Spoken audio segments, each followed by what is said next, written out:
Salut les gens, j'espère que vous allez bien. Aujourd'hui on se retrouve pour un update lecture et on commence dès maintenant. Le premier livre que j'ai lu, il s'agit de La Citadelle de Eric Metzger aux éditions de l'Arpenteur de Gallimard. Donc, je vais vous dire le speech au cas où vous ne savez pas de quoi ça parle. Alors, après une année passée sous le soleil gris de Paris à rédiger des devoirs sans fin, Émile atterrit en Corse avec des amis. Le paysage splendide de Calvi illumine son été, ainsi qu'Andrea, une jeune Corse rencontrée au pied de la citadelle. Par orgueil, Émile refuse de tomber amoureux, quitte à en éprouver de terribles regrets. L'énigme d'Andrea ne cessera jamais de le hanter au point de bouleverser son existence. Voilà. Alors, j'avais déjà lu les précédents ouvrages de Eric Metzger et j'avais beaucoup aimé. Donc acheter La Citadelle, qui est donc son petit dernier, c'était donc une évidence. N'étant jamais allée en Corse, j'ignorais comment l'auteur allait nous faire ressentir l'atmosphère corse, l'atmosphère de Calvi à travers les pages de son ouvrage, et il a parfaitement réussi ce challenge. C'est un roman qui est très chaud, tout comme la Corse. On se plonge très rapidement dans le récit de La Citadelle, malgré qu'il soit un peu épais et qu'il puisse faire peur à certains petits lecteurs et petites lectrices. Je tiens à dire qu'il se lit très rapidement. Vous voyez, c'est pas écrit non plus super petit, même si il y a quand même beaucoup de mots. Mais en tout cas, il se lit très rapidement, il se lit très facilement, il se lit vite. C'est un peu le même, bon, il se lit super vite. Et vu que ça se passe en Corse, je pense que ça se lit très bien l'été. Surtout qu'en général, l'histoire se passe en été, en Corse, vu que Émile va en Corse pour ses vacances après ses études.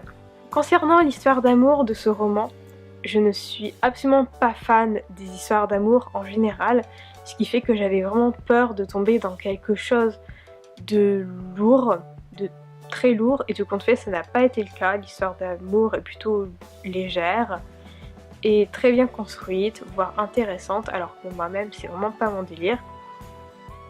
Donc si comme moi vous n'êtes pas fan des histoires d'amour, bah celle-ci ne va absolument pas vous déranger parce que c'est pas quelque chose de lourd, et franchement tant mieux.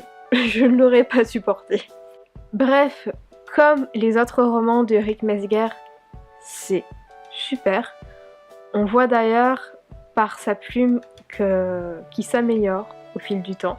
Pas qu'il était mauvais au début, même pour La Nuit des 30 j'avais bien aimé, mais je veux dire, il y a toujours une certaine amélioration. Ça fait plaisir à lire, ça fait plaisir de lire des romans du même auteur et de voir son amélioration, ça fait vraiment plaisir.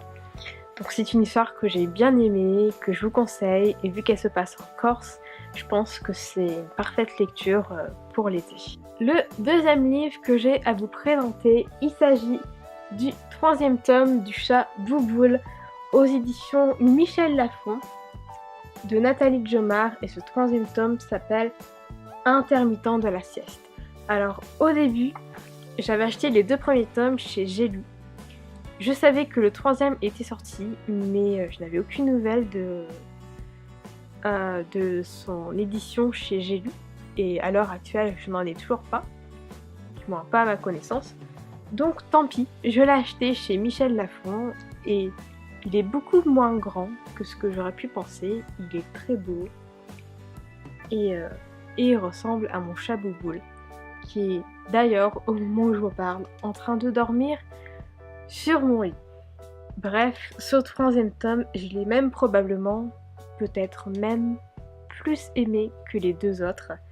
J'espère qu'il y en aura un 4e, puis un 5e, puis un 6e, etc. et que ça n'en finira plus, même si ma bibliothèque n'est vraiment pas d'accord. Lorsque l'on a un chat à la maison, et particulièrement un chat Bouboule, Beaucoup d'événements nous font penser à notre chat, et c'est le cas ici. Par exemple, ceci. Donc ça, c'est pas vraiment caractéristique des chats Bouboule, c'est caractéristique de tous les chats. Ce qu'on appelle le quart d'heure de folie, où le chat court dans tous les sens et on sait absolument pas pourquoi. Ça, mon chat me le fait aussi. Ça, j'adore, c'est très très drôle. Ça, il me le fait aussi. Comme quoi les chats sont de véritables fous. Et si le cinéma avait eu un chat sur les genoux? Hypothèse numéro 1. Tu viens Jean-Paul, on voit toutes les idées des étudiants. Je peux pas, j'ai un chat sur les genoux. C'est pas ma préférée. Hein. Ma préférée, je crois que c'est Batman. Et si le cinéma avait eu un chat sur les genoux? Tu viens Batman, on va combattre le crime. Je peux pas, j'ai un chat sur les genoux. Avec les petits chaussons trop mignons de Batman. Bref, c'est un très bon tome. Et si vous aimez les chats, si vous aimez particulièrement les chats gros, les chats bouboules, eh bien je vous conseille parce que c'est très marrant. Alors, Simone Veil dit, sur la 4e de couverture, l'idée d'extraire de ma biographie les quelques passages qui peuvent être regardés comme d'utile pédagogie vis-à-vis de la jeunesse d'aujourd'hui m'a paru séduisante. Donc c'est extrait de sa biographie qui s'appelle Une vie. Et là, nous avons une jeunesse au temps de la Shoah de Simone Veil de l'Académie française aux éditions Le Livre de Poche.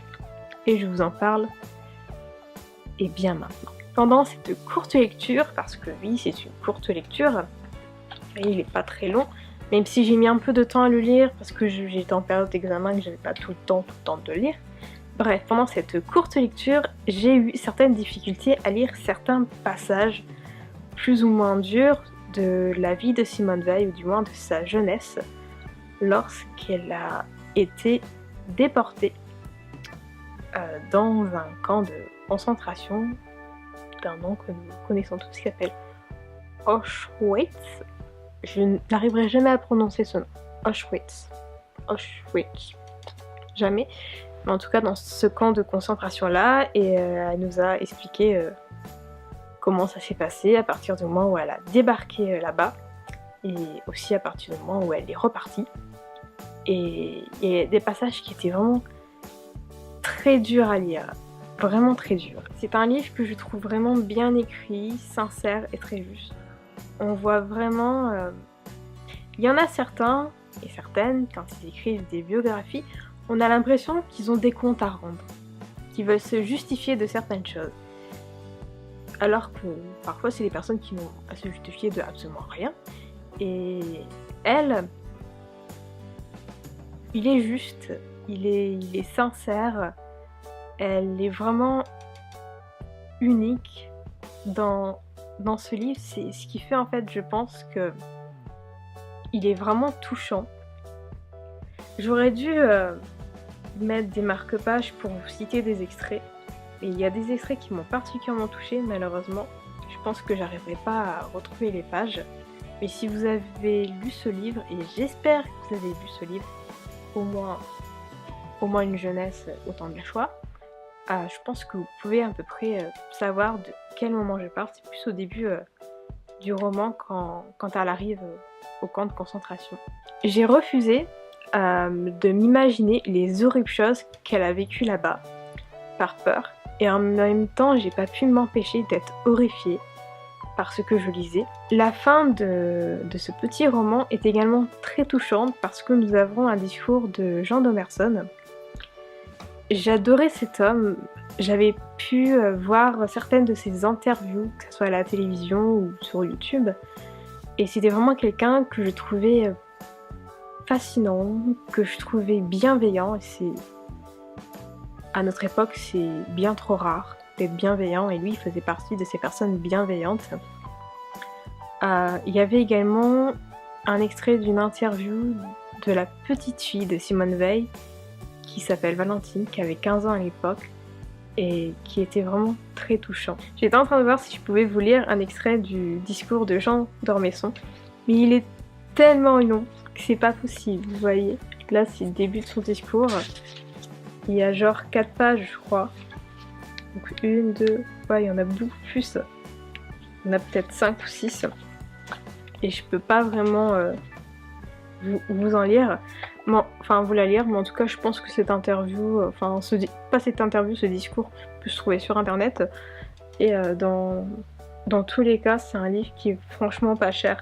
Il est à 5,70 €. C'est vraiment pas cher.